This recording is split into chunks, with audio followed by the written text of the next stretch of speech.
Hello my dear friends and welcome back to this session of our English class. आज हम जो chapter courageous act पढ़ रहे थे लास्ट सेशन में, इसका कंक्लूडिंग पार्ट पढ़ेंगे। इसके पार्ट में हम पढ़ेंगे कि लास्ट में स्टोरी की क्या होता है, किस तरह से वो और हेल्प करती है करेजियसली लोगों की गायत्री। और इसके साथ ही कुछ आज हम बहुत ही इंटरेस्टिंग और बहुत जरूरी आपका ग्रामर पोर्शन से रिलेटेड भी चीजें हम पढ़ने वाले हैं। तो आइए पढ़ते हैं अ करेजियस एक्ट। हमने लास्ट सेशन में पढ़ा था कि किस तरह से गायत्री, जो कि बड़ी होके जो है अपने पिता की तरह मछुआरन बनना चाहती थी। उसके पिता एक मछुआरे हैं। तो वो जो है बहुत ही उत्साहित थी उस दिन, खुश थी बहुत ही, क्योंकि वो उस दिन उसके पिता उसको समुद्र में ले जाने वाले थे मछली पकड़ने। लेकिन इससे पहले कि वो जाएं, उन्हें जो है रेडियो पे न्यूज मिलती है कि बहुत बड़ा एक चक्रवाती तूफान आने वाला होता है उस दिन। और शाम को देखते ही देखते जो है उनका पूरा गांव जो है पानी से भर जाता है। बहुत तेज आंधी, तूफान, बारिश और बाढ़ आ जाती है उनके गांव में।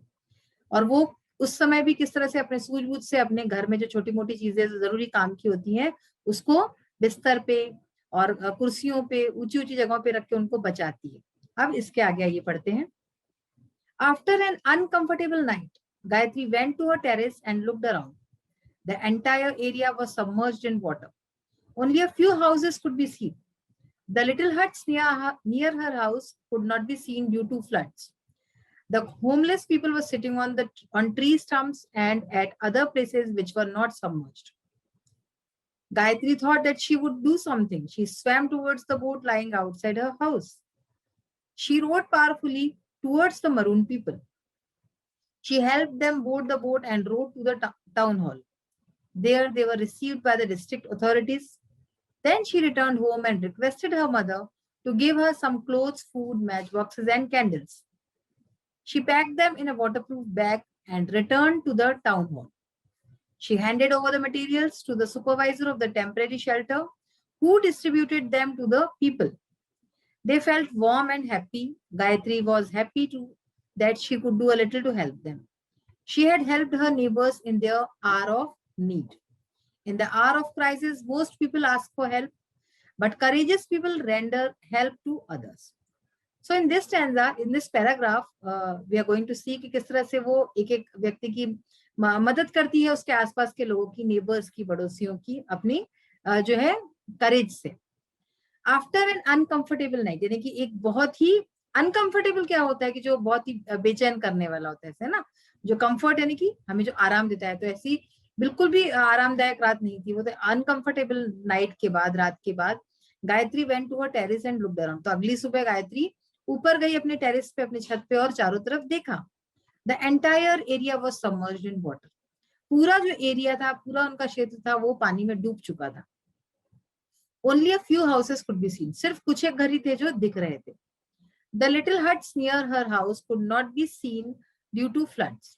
तो जो छोटे छोटे जो हट थे, झोपड़ियां थी उसके घर के पास में, वो दिखाई नहीं दे रहे थे फ्लड की वजह से, बाढ़ की वजह से, यानी कि वो डूब चुकी थी।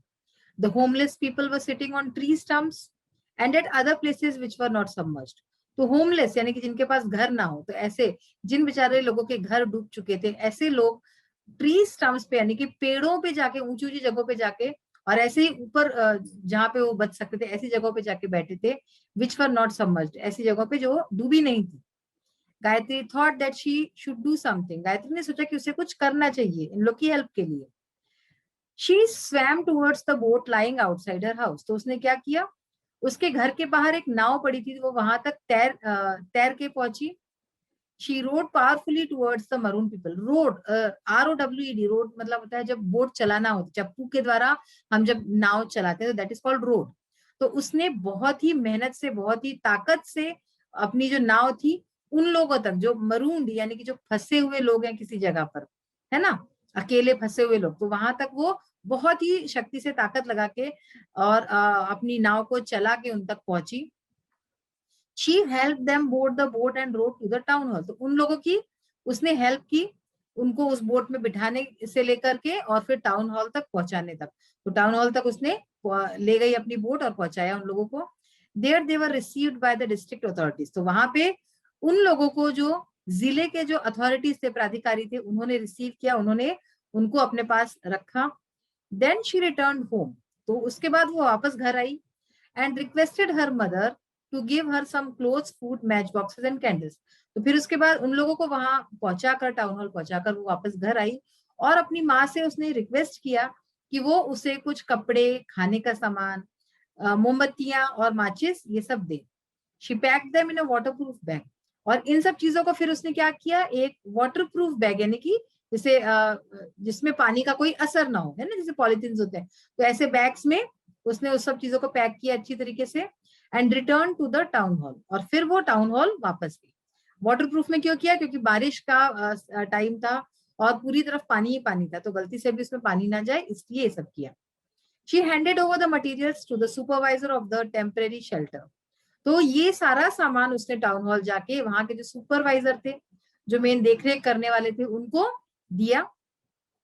उस टेम्परेरी शेल्टर, टेम्परेरी यानी कि जो थोड़े समय के लिए हो, तो थोड़े समय के लिए वो जो शेल्टर बनाया गया था, वो जो घर बनाया गया था, तो वहां के जो सुपरिटेंडेंट, सुपरवाइजर थे, उनको दिया। Who distributed them to the people, जिन्होंने ये सारा सामान लोगों में बांट दिया।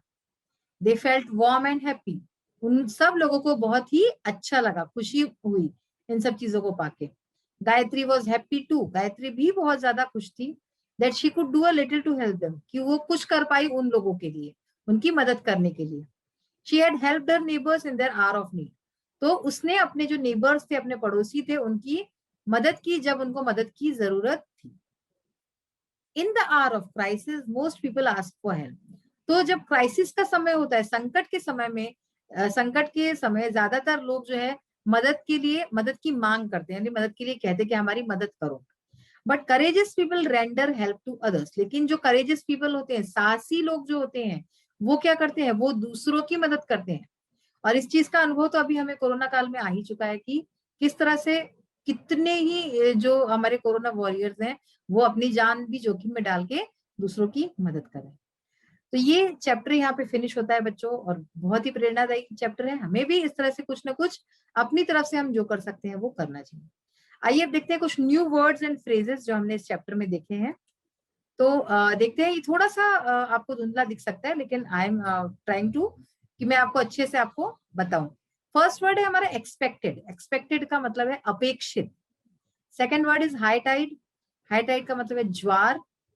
फ्लड, बाढ़। टॉपल, गिर पड़ना। रोड, चप्पुओं से नाव चलाई। मरूंड का मतलब है किसी स्थान पर अवरुद्ध, इसको आप ऐसे भी समझ सकते हैं कि कोई कहीं फंसा हुआ होता है, जैसे नहीं निकल सकता, तो दैट इज मरूंड। अथॉरिटीज यानी प्राधिकारी। टेम्परेरी यानी अस्थायी। तो इस तरह से ये कुछ शब्द थे और उनके मीनिंग थे। अब देखिए, और इसमें आज हम लैंग्वेज प्रैक्टिस में देखते हैं synonyms. First is synonyms. What are synonyms? Synonyms are the words that are similar in meaning.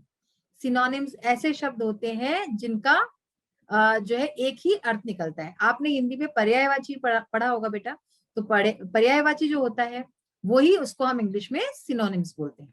जैसे कि आप अपोजिट्स आपने पढ़े हैं ना, अपोजिट्स यानी विलोम शब्द, तो अपोजिट्स के लिए भी एक वर्ड और है एंटोनिम्स। तो एंटोनिम्स मीन्स अपोजिट्स, और ऐसे सिनोनिम्स मीन्स पर्यायवाची। देखिए एग्जाम्पल दिया है पे, काइंड, जनरस, इन दोनों का मीनिंग एक ही है, दयालु, है ना। और ऐसे ही बॉय, लैड, तो लड़का जो होता है उसके लिए हम ये दोनों शब्द यूज कर सकते हैं। ऐसे ही कुछ शब्द है उनके सिनोनिम्स लिखने हैं, that we will see later. अब सेकंड है we use a lot of to indicate a large amount और नंबर ऑफ पीपल, एनिमल्स और थिंग्स। तो हम जो है अ लॉट ऑफ, इस शब्द का, इस फ्रेज का यूज करते हैं ये बताने के लिए अ लार्ज अमाउंट, कोई बहुत बड़ी मात्रा में, या फिर बड़ी मात्रा में क्या हो सकता है, नंबर ऑफ पीपल, बहुत सारे लोग, बहुत सारे एनिमल्स हो सकते हैं, बहुत सारी चीजें। तो बड़ी अमाउंट में हमें जब दिखाना होता है तो हम कहते हैं अ lot of. A lot of people in Uttar Pradesh speak Hindi. क्या हुआ इसका मतलब? उत्तर प्रदेश में कई सारे लोग हैं जो हिंदी बोलते हैं, तो यानी कि बहुत सारा, ठीक है ना। We waste a lot of food in parties, हम पार्टीज में बहुत सारा खाना वेस्ट कर देते हैं, बेकार कर देते हैं। तो आपको समझ में आ गया होगा लॉट ऑफ का मीनिंग, अ लॉट ऑफ का। इसी तरह से कुछ सेंटेंसेस बनाने हैं हमें, that we will see later कि हम किस तरह से सेंटेंस बनाएंगे। देखिए, there is a lot of animals, there is a lot of water in that jug. Now you have to see one thing कि देयर आर और देयर इज, यहाँ पे दो चीजें लिखी है, तो देयर आर का हम तब यूज करेंगे जब, जैसे कि एनिमल्स, आर हम कहाँ यूज करते हैं, प्लूरल होता है तब, तो एनिमल्स, बुक्स, यहाँ पे हम देयर आर लगाएंगे और बाकी में there is. We use a little to mean a small amount और क्वांटिटी। अब जैसे कि हमने अ लॉट ऑफ बहुत सारा के लिए यूज किया, ऐसे ही अ लिटिल यानी कि थोड़ा, तो इसका मतलब होता है, इसका हम यूज करते हैं थोड़ा, अगर कोई चीज बतानी होती है स्मॉल अमाउंट या क्वांटिटी में, तो उसके लिए हम अ लिटिल का यूज करते हैं। दूसरी चीज जो ध्यान देने वाली है, it is used with uncountable nouns. Uncountable noun यानी कि जो गिना ना जा सके, ऐसे नाउन्स के साथ, ऐसी संज्ञाओं के साथ हम अ लिटिल का यूज करते हैं। इसका एग्जाम्पल देखिए, इट रेन्ड अ लिटिल। अब रेन, बारिश को हम काउंट नहीं कर सकते, है ना, अनकाउंटेबल है, तो इट रेन्ड अ लिटिल यानी कि बहुत थोड़ी सी बारिश हुई। शी स्लेप्ट अ लिटिल, वो थोड़ा सा सोई, तो स्लेप्ट, स्लीप, स्लीप का सेकेंड फॉर्म है स्लेप्ट, तो नींद को भी हम काउंट नहीं कर सकते, तो this is that's why we use a little here. और थर्ड है हमारा, we use a few to mean a small number. अब जैसे हम अ लिटिल का यूज भी थोड़े के लिए करते हैं, वैसे ही अ फ्यू का यूज भी हम एक छोटे नंबर के लिए करते हैं। फर्क क्या है इसमें कि फ्यू का यूज हम काउंटेबल नाउन्स के साथ करते हैं, जो चीज हम काउंट कर सकते हैं, गिन सकते हैं। It is used with countable nouns. I have a few friends इन दिल्ली, मेरे कुछ फ्रेंड्स हैं दिल्ली में, तो यहाँ पे हम I have a little friends नहीं लिख सकते, बिकॉज फ्रेंड्स जो है वो क्या होते हैं, वो काउंटेबल, हम गिन सकते हैं। She will come in a few minutes, वो कुछ ही मिनटों में आ जाएगी, मिनट्स भी हम काउंट कर सकते हैं। तो इस तरह से आपने देखा कि a few, a lot of, a little, इनका यूज हमें कहाँ कहाँ करना है, इनके मीनिंग्स भी देखें। एक्टिविटी है, draw a picture of a flood scene and write a few lines about the causes and effects of flood. तो एक फ्लड का सीन आपको बनाना है, ये आपको खुद से ही करना है। आइए अब इसकी एक्सरसाइज देखें हम।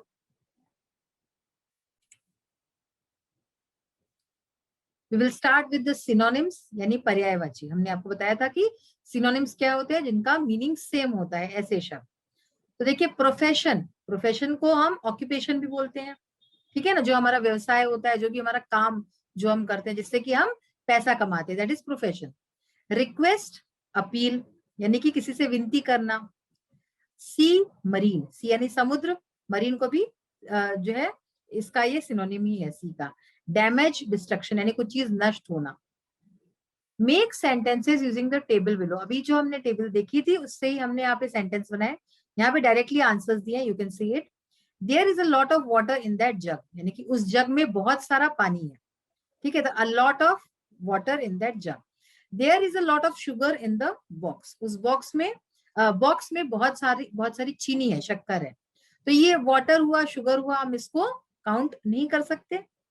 There are a lot of animals in the zoo, बहुत सारे, ठीक है ना, एनिमल्स बहुत सारे हैं जू में।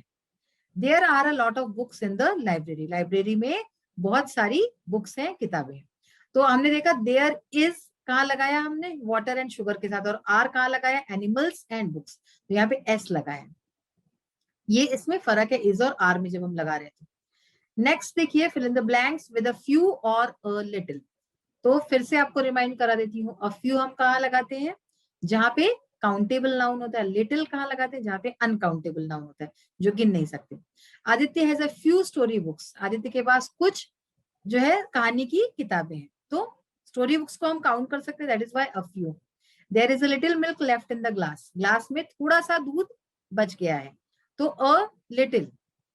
दे हैड अ लिटिल टाइम, उनके पास थोड़ा समय है, तो ये सब हम मिल्क है, टाइम है, इसको हम जो है काउंट नहीं कर सकते। A few people like cooking, कुछ एक लोगों को ही कुकिंग यानी कि खाना बनाना पसंद है, तो इस तरह से ये चीज हमारी काउंटेबल होगी। I have to revise a few lesson, मुझे कुछ लेसन रिवाइज करने हैं, तो लेसन भी हम काउंट कर सकते हैं। A few members are coming today, कुछ मेंबर्स आने वाले हैं आज। My house is a little away from here, मेरा घर यहाँ से कुछ दूरी पर है। तो अ फ्यू और अ लिटिल, इसमें जो डिफरेंस है वो बिल्कुल साफ साफ आपको नजर आ रहा है और समझ में आ गया होगा। एक्टिविटी थी हमारी, right a few lines about the causes and effects of floods. तो यहाँ पे देखिए, फ्लड के कॉजेज यानी कारण क्या क्या हो सकते हैं, हैवी रेनफॉल, भारी बारिश, ओवरफ्लोइंग रिवर्स, अगर नदियां जो है ज्यादा तेज बहने लगे, ओवरफ्लो होने लगे, ब्रोकन डैम्स, जब डैम्स जो बांध टूट जाते हैं, सुनामीज आती हैं जब बड़ी बड़ी, मेल्टिंग स्नो एंड आइस, और इसी तरह से जो बर्फ वगैरह जो होती है जब वो पिघलने लगती है ज्यादा, तब उस सबसे फ्लड आता है, बाढ़ आती है। अब इसके इफेक्ट क्या होते हैं, इसके फ्लड के इम्पैक्ट्स या इफेक्ट्स क्या होते हैं कि उसके प्रभाव, ह्यूमन लॉस है ना, ह्यूमन लॉस मतलब कि इंसानों की मृत्यु होती है, प्रॉपर्टी लॉस यानी कि अपनी जो प्रॉपर्टी वगैरह जो इंसान बरसों बरस तक बनाता है वो सारा लॉस हो जाता है उसका, वो भी चला जाता है इसमें। Affects the major roads, roads पे इफेक्ट होता है, सड़कें जो है टूट जाती हैं। Disruption of air train bus services, ये सर्विसेज सारी बंद हो जाती हैं, ठप पड़ जाती हैं। Spread of water borne communicable diseases, जो पानी से उत्पन्न होने वाले रोग होते हैं वो हो जाते हैं। कम्युनिकेशन ब्रेक डाउन हो जाता है, कम्युनिकेशन नहीं रह जाता कुछ भी उस जगह से। Electricity supply cut off, electricity वहां की कट ऑफ हो जाती है, चली जाती है। इकोनॉमिक एंड सोशल डिस्ट्रप्शन, जो हमारा इकोनॉमिक यानी पैसे से रिलेटेड और जो सामाजिक डिस्ट्रप्शन होता है, मतलब पूरा तबाह हो जाता है। Increase in air water pollution, और इसके साथ ही जो एयर पॉल्यूशन होता है, वाटर पॉल्यूशन पानी का जो प्रदूषण है, और जल प्रदूषण और एयर पॉल्यूशन वायु प्रदूषण, ये दोनों तरह के उसमें वृद्धि होती है, बढ़ती है। तो ये सारे प्रभाव होते हैं इसके फ्लड्स के। तो बच्चों आज हमने इस सेशन में फ्लड से रिलेटेड बहुत सारी जानकारी ली, इसके साथ ही हमने a few a lot of इस तरह के जो चीजें हैं वो कहाँ कहाँ पे यूज करने, इसको भी हमने बहुत अच्छी तरह से समझा। चैप्टर भी फिनिश हो गया हमारा, और होपफुली आपको बहुत अच्छी तरह से समझ में आ गया होगा। We will meet in the next session. Till then, bye. Have a nice day. Thank you. Take care of yourself and your family.